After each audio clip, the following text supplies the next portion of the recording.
11 horas e 27 minutos, Maria Eduarda Vieira está aqui no estúdio. A gente trouxe um rápido destaque ao longo do jornal Band News Rio, primeira edição, sobre a morte de um homem durante ao que parece, né, um assalto na RJ-104.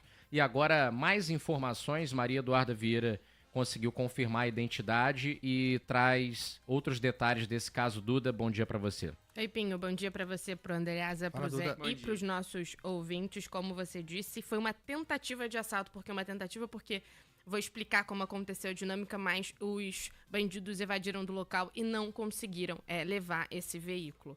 Mas, de acordo com as informações que a gente conseguiu com a Polícia Civil e também com a Polícia Militar, Melétios Barmpas, de 46 anos, estava trafegando pela RJ 104 no carro dele, num Jeep Compass. Ali na altura do radar de Marambaia, sentido Alcântara, tem um radar ali, se eu não me engano, é 40 ou 50 km por hora, então você precisa... Inclusive, muita gente reclama desse radar ali, porque é uma área conflagrada, sim, com muito registro de crime, de arrastão, de assalto, e o radar acaba sendo um facilitador, ainda que não seja o objetivo principal, né? Põe uma redução de velocidade muito brusca, né? Você vem num ritmo grande e de repente você tem que diminuir muito rapidamente a velocidade. Uma das primeiras reportagens aqui do Todo Rio foi inclusive trazendo a análise e a percepção dos motoristas sobre os radares ali, desde a Serra do Tiririca, passando por São Gonçalo quase toda, e que incomoda bastante os motoristas por conta dos assaltos e arrastões a quais eles estão sendo submetidos ali, né? E os radares acabam facilitando isso. Nessa altura ali, entre Vista Alegre e Marambaia, se eu não me engano, são 3 radares com essa redução bem drástica. A gente tem muitos retornos por ali, mas por que é uma área perigosa? Ali tem muitas saídas. Tem gente que vai para Guaxindiba e consegue pegar a BR, tem a comunidade do BNH, que foi justamente para onde esses bandidos fugiram, então muitas pessoas são pegas ali nessa situação. Vamos continuar a nossa linha de raciocínio. Então, ele estava trafegando pela RJ-104, ali no radar de Marambaia, sentido Alcântara. Foi abordado por 2 indivíduos que estavam em uma moto. Só que, então, a vítima reage e joga o carro para cima dos assaltantes quando um deles já dispara. Ele segue andando, mas para um pouquinho mais à frente com o carro.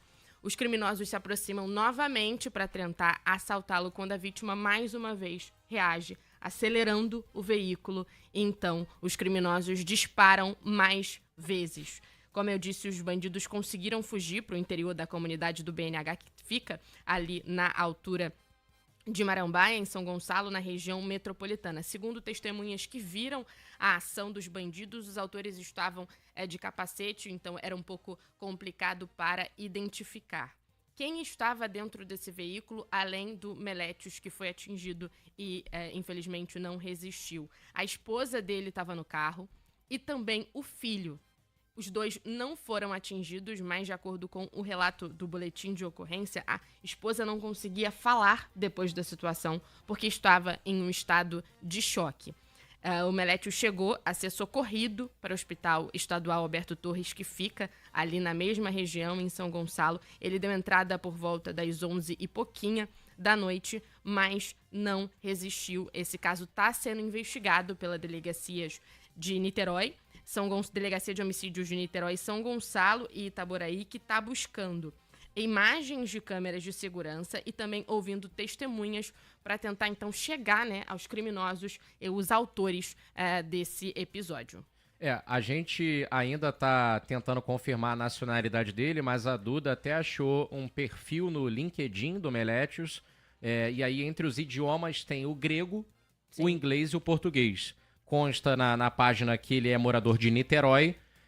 Pelas informações ali iniciais, estaria até voltando com a família, não sei se de uma viagem ou de algum compromisso de Búzios, né, da região dos Lagos, provavelmente com caminho a Niterói, onde, segundo consta nessa página, ele reside, e aí foi vítima dessa atrocidade. Aí consta também que ele trabalha, ele é até chamado aqui numa recomendação, né, LinkedIn, uma rede profissional, de Capt Melétios, ou Capitão Melétios, né? E aí toda a experiência profissional dele é relacionada ali com operações de marinha mercante, em navios. Consta agora como inspetor categoria 1 independente. Tava até tentando localizar exatamente o que seria. Ship Inspection Report. É como se fosse algum inspetor de embarcações, né?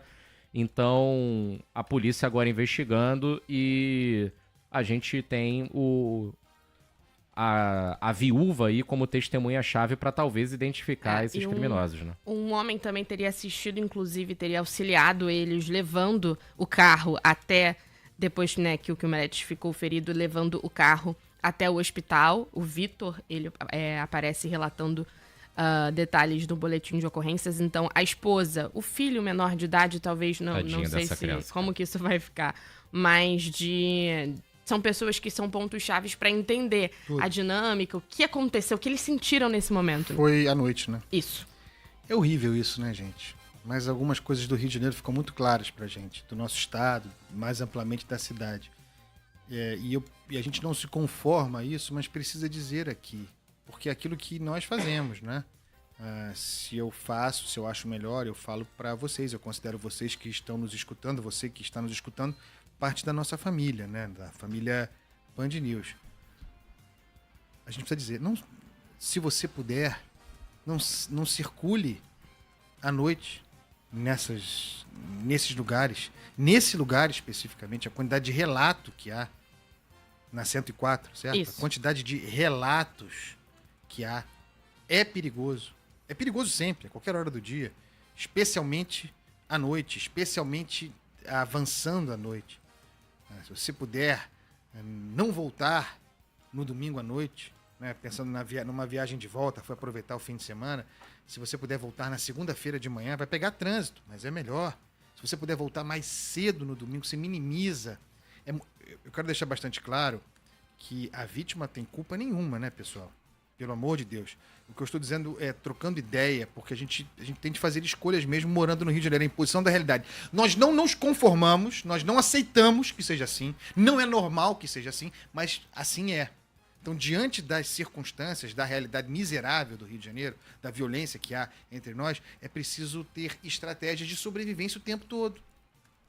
Lamentavelmente. O problema, Andreasa, é que assim, a gente sente, para nós cidadãos, que o cerco vai se fechando. Sim. Porque não é a primeira vez que a gente fala de assaltos na RJ e também a gente bate nessa tecla de arrastões na BR 101. Pois não tem pra onde correr, que se o cara sai da RJ, na BR dá no mesmo. O Zé mesmo, eu lembro de uma vez que a gente foi falar aqui sobre um arrastão que aconteceu, o Zé falou, eu ia passei por ali momentos antes, não foi? Você não tem escolha, né, Duda? Eu optei por ir pela BR 101, onde eu nunca tinha passado.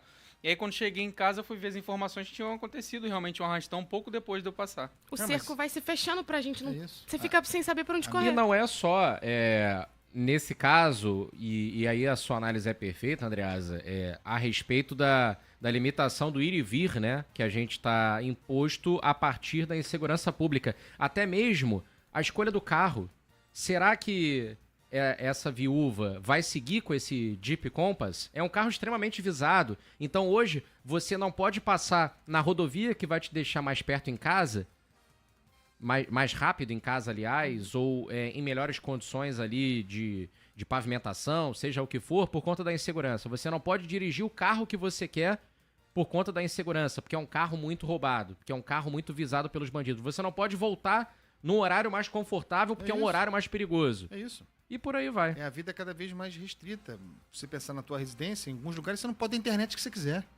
Você não pode contratar a internet de uma empresa convencional porque o traficante, o miliciano, as duas coisas da região, tem esse serviço e não deixa você ter outra. Assim vai cada vez mais no Rio de Janeiro. E cada vez mais no Rio de Janeiro a gente sai menos de casa. Existe e certamente isso vai aparecer, tem muita gente estudando isso, mudança de perfil de vida no Rio de Janeiro.